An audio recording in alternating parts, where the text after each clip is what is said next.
In today's video, I'm going to compare the Volkswagen e-Golf and the Chevy Volt, and specifically 5 areas where I think the Chevy Volt excels when compared with the e-Golf. Now, before I get into things too far, I do want to point out I'm a big fan of both of these vehicles, and so this video isn't meant to say that the e-Golf isn't a great vehicle, because it really is. Now, I previously owned a 2011 Chevy Volt, which is the first generation model of the Volt, had a great experience with that vehicle. Likewise, this is my 2018 e-Golf, which I've had for a few months now, put about 1,500 miles on, and I've been very pleased with it as well. I would highly recommend both of these cars to potential buyers.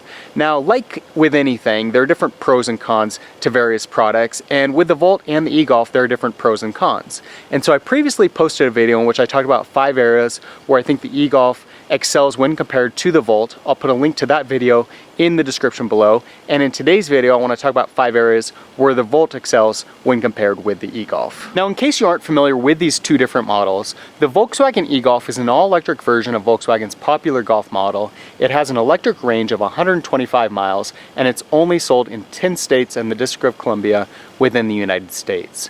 The Chevy Volt, on the other hand, is a plug-in electric hybrid vehicle that has a battery pack allowing it to run on all electric, and when that battery pack is depleted, it also has a gasoline engine that acts as a generator, allowing the vehicle to continue to be powered with that engine. Effectively gives it an unlimited range with fill-ups.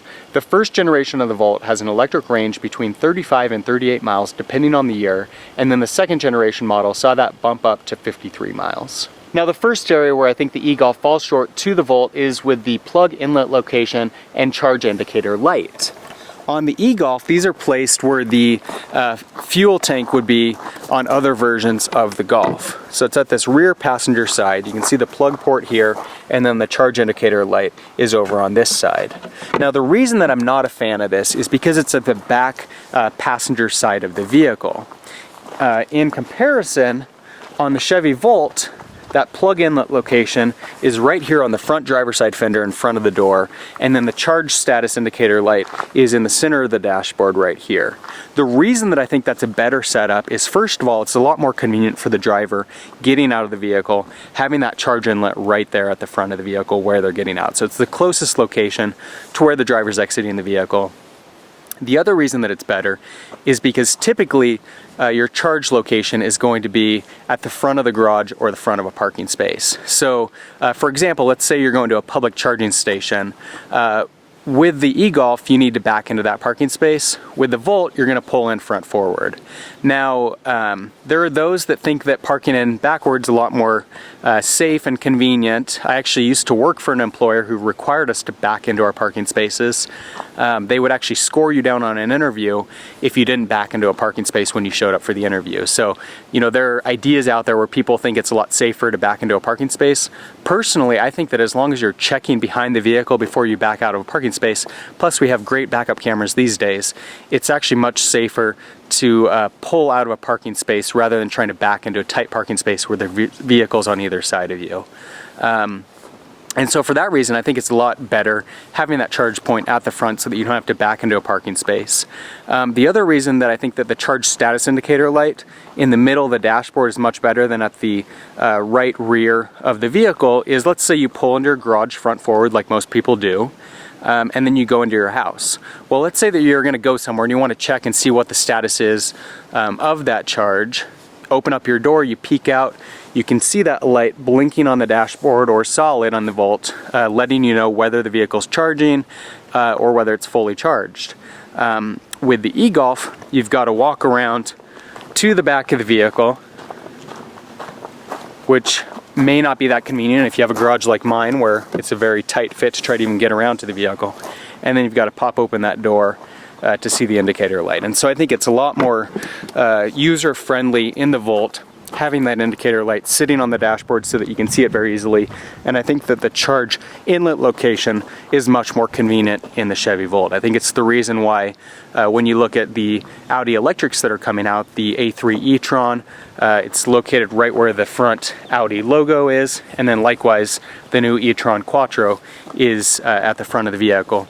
I think it's an indication that they agree that that's the better location, but the reason that they included it at the right rear of the e-Golf is because it was the most convenient location because of that fuel tank. The interesting thing is that a lot of Teslas have them at the rear of the vehicle, and so there may be competing arguments for that, but in my experience, I find it to be much more convenient having that at the front of the vehicle like you get on the Chevy Volt. The second area where I think that the Volt excels when compared with the e-Golf is that it really was kind of a revolutionary vehicle, pushing the boundaries within the electric car segment when it was first introduced back in 2011. Looking back to that period, you had the Nissan Leaf. That was kind of the other mainstream offering on the market, which had a range of about 84 miles on electricity, which turns a lot of buyers away right away if they've got longer commutes or they want something that can take them on longer road trips. Kind of eliminates the Leaf from contention. Then you have the Chevy Volt come in, offering a vehicle that will accomplish the majority of your driving on electricity alone, but still has that ability to get you to work if you've got a longer commute, or take that road trip on the weekend, and it was a really great offering for consumers. Now, unfortunately, Chevy actually discontinued the Chevy Volt, ceasing production in February of 2019, and so it's no longer going to exist. But for its short lifetime, it really did kind of fill a niche in the market and offer an opportunity for buyers that wanted to make that switch from gasoline to electric, a nice means to do that. Now we've got the Chevy Volt with an electric range of about 238 miles. You've got Tesla, another number of other automakers that are coming out with electrics that have much longer electric ranges. And it kind of eliminates that need for the Volt a little bit. And so it kind of makes sense to see it disappearing, but I like the fact that Chevy tried so hard with it, made a vehicle that really kind of pushed the boundaries, created an opportunity for people to make that shift.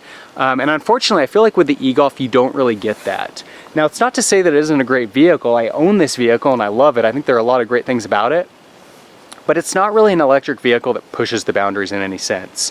A lot of other electrics have much longer ranges, have better efficiency. They've really done a lot more to push them. And the other thing that really kind of disappoints me about the e-Golf is the fact that Volkswagen only sells it within 10 states in the District of Columbia. And so it's not really a vehicle that I get the sense that Volkswagen's really trying to push out there and sell in any sort of high sales volumes. Rather, it almost seems like kind of a token of some minimal effort to produce an electric vehicle or to show that they're in the electric game. And so it kind of seemed like they just sort of took a vehicle, threw in a battery pack so they could tell consumers, yeah, we have an electric vehicle offering if you want it, but really you should go buy these other vehicles. And the fact that it's only sold in those 10 states in the District of Columbia is a show of that. And then also, if you look at the overall sales volumes of the e-Golf, they're incredibly low. Within 2018, they sold just over 1,300 of these. For comparison, the Chevy Volt sold over 18,000. So there are a lot more Volts getting out there to consumers. Chevy's done a lot more to try to market the vehicle and get it out there, while Volkswagen's kind of just had it as sort of this offering that's on the side that they don't really push.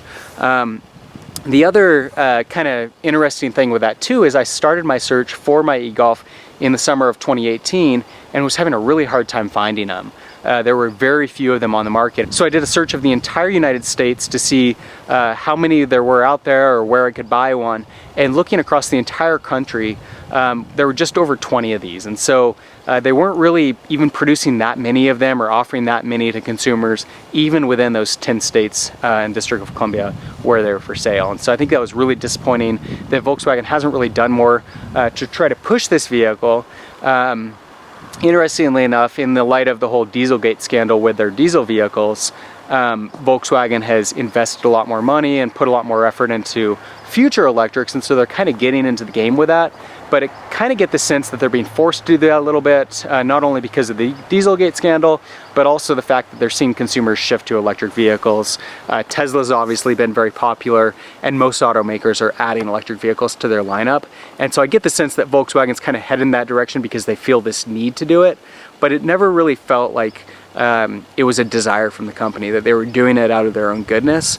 And likewise, you see with the e-Golf that Volkswagen hasn't really done much to try to really get it out there to consumers, which is a shame because it really is a great car. One of my favorite things about the Volkswagen brand is that across their lineup, they offer pretty decent overall audio systems in every one of their models. They're not necessarily top of the line, really high quality premium audio systems, but they all sound pretty good overall, which is much better than what can be said about most mainstream mainstream automakers. Now, while the e-Golf is no exception to that and offers a really nice overall sound system, the Chevy Volt is offered with an optional Bose premium sound system, which gives the vehicle a really nice premium feel. It's much better than the audio system that you get in the e-Golf, and for that reason it gives the vehicle a really nice high-end feel when you're listening to music. It's one area where I think the Volt excels when compared to the e-Golf. The other area where I think the Volt comes out ahead of the e-Golf is in terms of the overall value. I think you get a lot more for your money with the Volt than you do with the e-Golf. The Volt starts at a price of about $33,500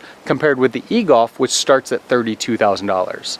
Now, while the e-Golf is coming in less than the Volt, with the Volt you're getting that electric range of 53 miles and you've got that gasoline engine. And so there are a lot more parts and components coming into play there than what you get with the e-Golf having just that battery pack.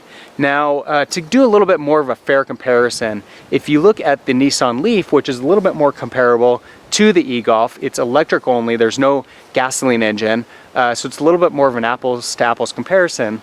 It comes in at $30,000. So it's $2,000 less than the e-Golf. And the other interesting thing is that the electric range is 151 miles compared to 125 in the e-Golf. And so with the e-Golf, you're definitely paying a price premium. With the Chevy Volt, I think you're getting a better value. I saved the biggest pro of the Chevy Volt for last. When you're comparing a pure electric vehicle to a plug-in electric, you've got to talk about range anxiety. And that's the real benefit of the Chevy Volt, is the fact that you don't really have to worry about range the way that you do with the e-Golf.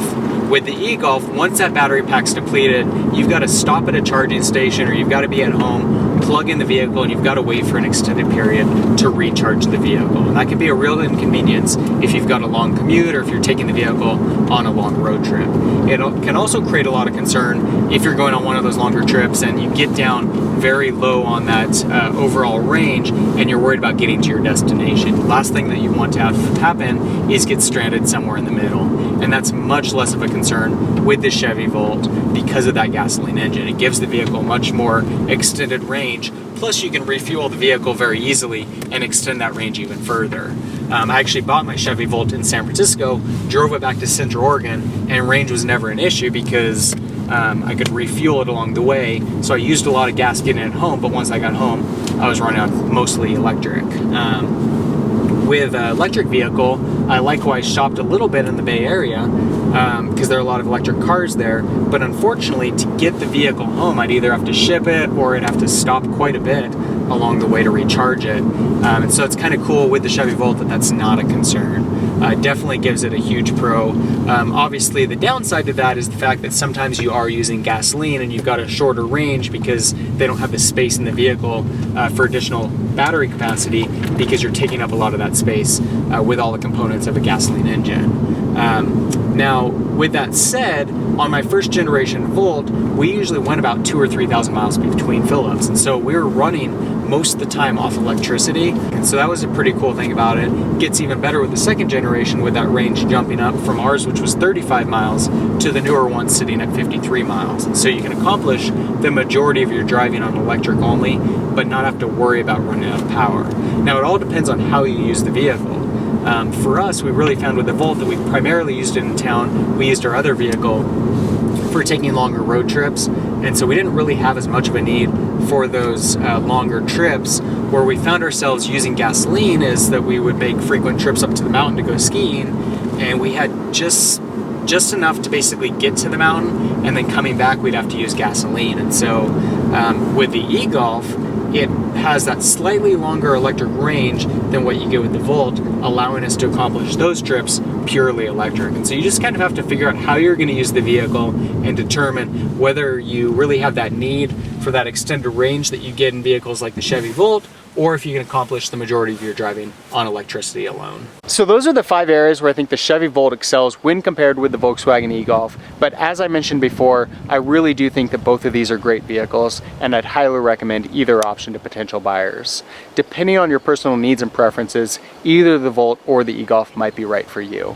If you have any comments or questions, leave those in the section below. For more car videos, subscribe to my channel. In the meantime, thanks for watching.